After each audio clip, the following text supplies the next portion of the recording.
कौन है बे? એલી પણ ધીમે આવતા તને હું હાલ આવે છે, તારો વજન જોયો છે, ક્યાંક નું બેલેન્સ અટક છે ને તો મારા હાડકાના ભૂકા થઈ જાય. શું છે? સસુ મને બોર્ડર 2 પિક્ચર જોવા લઈ જાવ ને, બધા બહુ વખાણ કરે છે. મેં તો બોર્ડર 1 એ નથી જોયું. ક્યાંય નથી જવું બોર્ડર જોવા. કેમ?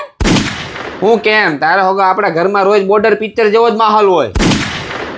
રોજ ભારત પાકિસ્તાન ની જેમ આપણે બે બાજતા જ હોય. તું સની દેવલ ની જેમ કરતી હોય, હું બિચારો અશરફ અલી ની જેમ બેહી જાવ સાનમુન.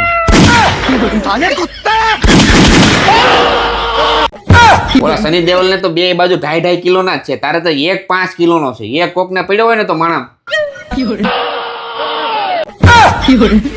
सुधर जाओ, वरना अगर हम सुधारने पर उतरे तो बहुत नुकसान हो जाएगा.